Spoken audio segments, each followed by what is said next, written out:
Our episode focuses on interpreting the concept of building a world of lasting peace. In your opinion, how important is peace for a country's development and improvement of people's living standards? Can you talk about it based on your own observation? Peace can help to improve living standards. When there is peace, people can access to education, healthcare, and employment opportunities that lead to better living conditions. Mexicans value harmony and mutual respect.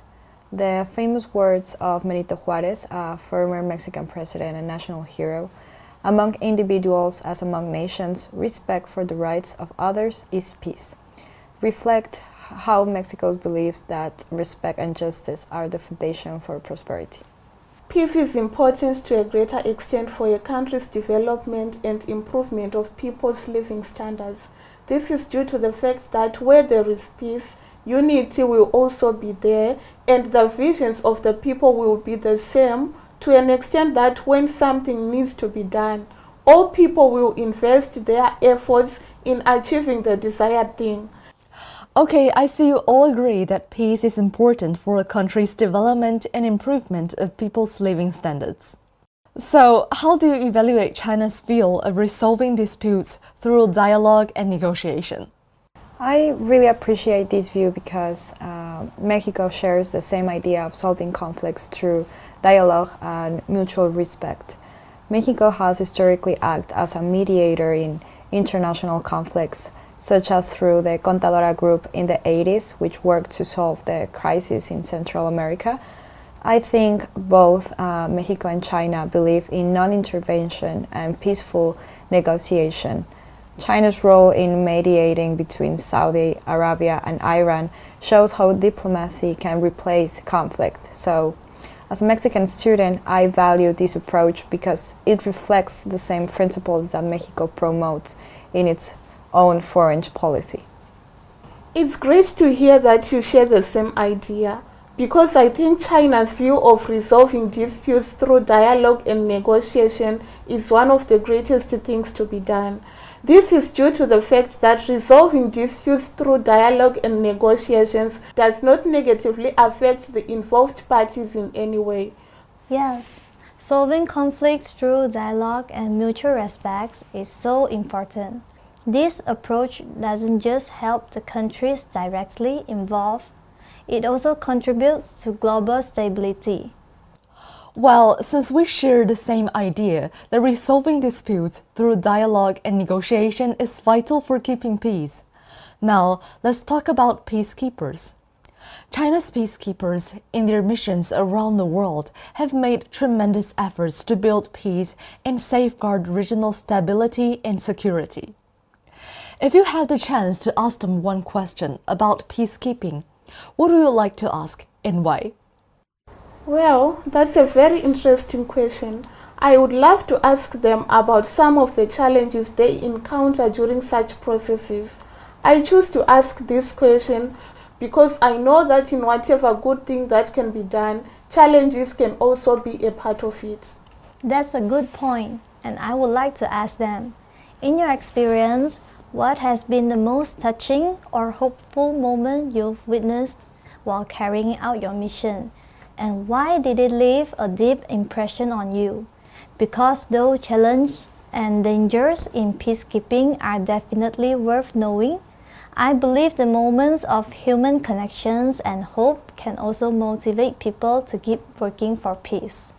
Building on what you both said, my question will be, how do you balance your military duties with the humanitarian needs of local communities?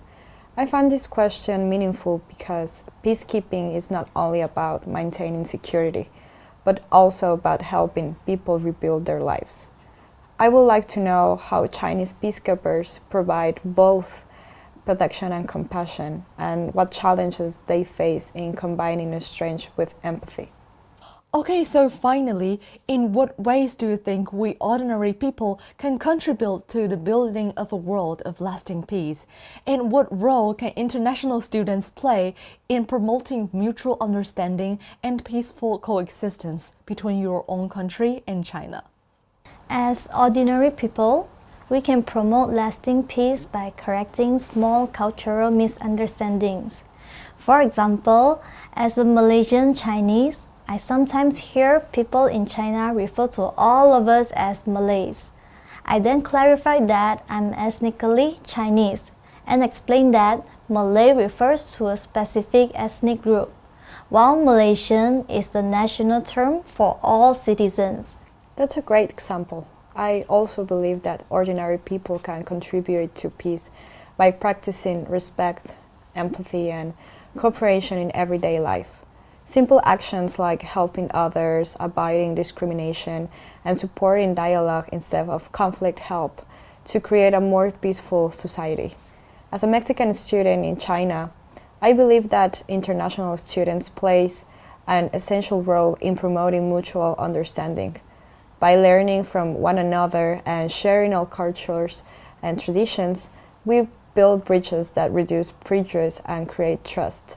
Through respect and open communication, we can become active promoters of global peace, strengthening harmony and mutual respect between our nations. Oh, I couldn't agree more with both of you. For example, I came to China and I realized that many Chinese know Zimbabwe through the currency that we used several years ago.